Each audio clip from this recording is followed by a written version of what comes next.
بسم الله الرحمن الرحيم. الحمد لله رب العالمين، والصلاة والسلام على رسول الله صلى الله عليه وسلم. waxaan salaamayaa ummadda islaamka iyo dhammaan ummadda Soomaaliyeed daafaha adduunka joogta, gaar ahaan ummadda Soomaaliland. waxaan leeyahay assalaamu calaykum waraxmatullaahi wabarakaatu. waxaan maanta mikrofoonka u qaatay amba aan halkan doonayaa in aan yaro tusaalayna ummadda u sharaxo, dowladana aan farta ugu fiiqo galdalooladay leedahay. waxaan leeyahay marka hore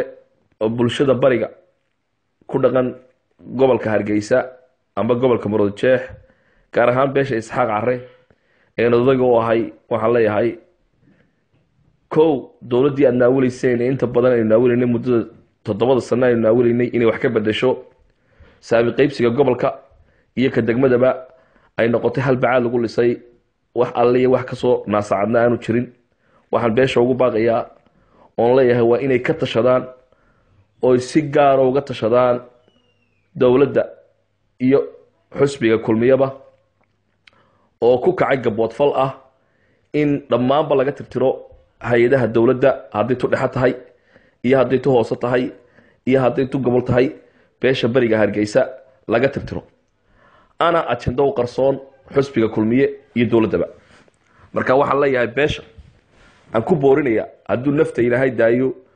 marka raxmadda ilaahay shubo ee roobku uu dhaco ee ilaahay dhibicdeena siiyo, inaynu dibadda iskugu baxno shir ay ka tashiya oo aynu kaga tashanayno mustaqbalka beesha ee deegaanka ee ku wajahan saami qaybsiga beelaha Soomaaliland ay ku heshiiyeen 93. waxaan si gaar ah beesha u farayaa oon leeyahay dowladdu wax alla iyo wax niigu maqan oo idinka maqan oo ay og tahay oo ka soo naasacad ma jiro, hadday tahay dowlad dhexe iyo dowlad hooseba. waxaana iminka cadaynaysaa digritadii u dambeysay ee ka soo baxday madaxtooyada ee lagu magacaabay barisaabka iyo golaha barisaabka gobolka, ee lagu magacaabay xogeyaha dowladda hoose, ee lagu magacaabay wasiirro kale, ee lagu magacaabay agaasimayaal. intaba inaad ka marantiin idinkoo ah beesha ballaaran uguna cashuurta badan ee ka soo jeeda labada deegaan Sawiraaga Cadaal iyo Gacan Libaax iyo Maxamuud Haybe, afarta degmaba ku afaro. waxaan leeyahay beeshaas waa inaad ka tashataan oo si gaar ah uga tashataan. waxaad ka yeeli doontaan dowladdan tamarta daran iyo xusbiga kulmiye een meel baba ku xusin saamigii beesha ku lahayd deegaanka gobolka Maroodijeex. waxaan leeyahay waa siyaasadda qarsoon, waa wajiga qarsoon ee xusbiga kulmiye iyo dowladdiisa uu garwadeen ka yahay Mujaahid Siiraayo. intaa markaan beesha uga digo uguna baaqo shirka, waxaan si gaar ah iminkana ula hadlayaa oon farta ugu fiiqayaa oon ku dhaliilayaa wasiirka madaxtooyada Maxamuud Xaashi oo ka badheeray oo si cad uga badheeray inuu ka tirtiro maabka deegaanka gobolka Maroodijeex beesha bariga Hargeysa. waxaan leeyahay wasiir hagardaamooyinkaaga nogama qarsoona, waanu ognahay hagardaamooyinkaaga. afka waanu ka dhowraynay, in badan baanu ka xishoonnay, in badan baanu nidhi warbal u kaadiyo afkiina ha ku degdeginay ee bal u kaadiyo. laakiin waxay noqotay inaad tiri beeshu way hurdaayee sidaad doontid ka yeel. haddaba inay beeshu hurdo iyo inay beeshu soo jeedo iyo inay beeshu saamigeega ay ka warhaysa ciddu ku maqan yahay, maantaanu kaaga digaynaa, kuu sheegaynaa. yaan been laguu sheegin, yaan afmishaar kuu iman, yaan cid aan beesha miisaan ku lahayn ku odhan annaka waxaa ku casaynayna anaa ku cadaynayne ay tahay barxumataal. wax alle iyo wax abaal kaaga yaala iyo weji kaaga yaala beeshana aanu jirin.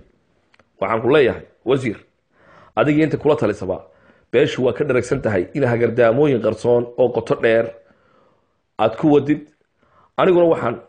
kaaga digayaa haddii aad arrimaha faraha kala bixi weydo ood arrimaha ka dayn weydo bulshada, ood ka dayn weydo qaybinta bulshada aad qaybinayso, inay ku dambarsan doonto. wasiir Maxamed Xaashi waxaan leeyahay wasiir Maxamed Xaashi Hargeysa horta tahriib baa ku soo gashay. habeen bad cirka ka soo dhacdo oo lagu soo tahriibay markii lagu soo gelinayay dhuumasha ku soo gashay. halkaas ka soo gashay waa bariga Hargeysa. ninku dahal ka soo galo ee uu ka bixi doono waxa uu ka qabtaa. waxaad ku talisay intii aad fadhiday imika wasiirka madaxtooyada fadhiday inaad golayaasha ka tirtirto beesha Isxaaq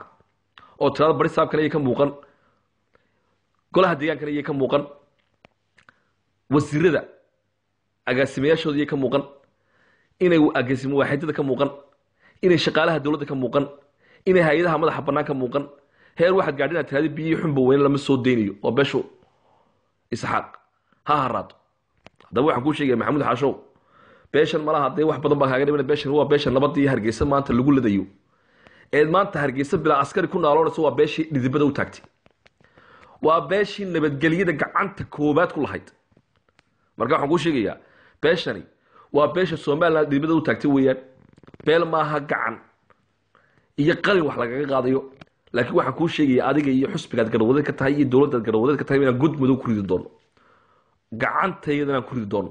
oon ka codayn doono oo xusbiyada tunkan weyle ee dalka ka taliyay wadan iyo cud aanu ku beeri doono kana tashan doono aayina dambe adigana waxaan kuu sheegayaa aayahaaga dambe mustaqbal siyaasadeed inay dambarsan doonto arintaada kula kacday beesha Isxaaq Arre ee deegaanka Hargeysa ka ah laf dhabarta marka waxaan kuu sheegayaa maxamuud xaashow adiga inta kula talisba in badan baan afkayga iyo adinkayga ka dhowray dawladda in badan baan xishoonay in badan baa madax dhaqameedkii salaadintu ay ka gaabsadeen in badan baan nidhi waa bal dawladda sanbay bari soo dhaamay u kaadiya laakiin waxaad u qaadatay in dadku ay bilaa damir yihiin oo damir laa way leeyihiin laakiin xishoodka baalka dhagaarsiiyay marka waxa kuu sheegaya waad ka qoomamayn doontaa waad ka qoomamayn beeshana maaha beel si yaroo dhayala ama beel yaroo isha laga laliya maahe waad ogaan doontaa awoodda uu Isxaaq Arre ku leeyahay magaalada Hargeysa waana arki doontaa waana wax ku yaala godobtaasina waa godob adiga iyo dawladda iyo xusbiga kulmiye waa u gaara waana wax aad ka tashateen waana ajendaha u qarsoon dawladda iyo xusbiga kulmiye saasaan ku leeyahay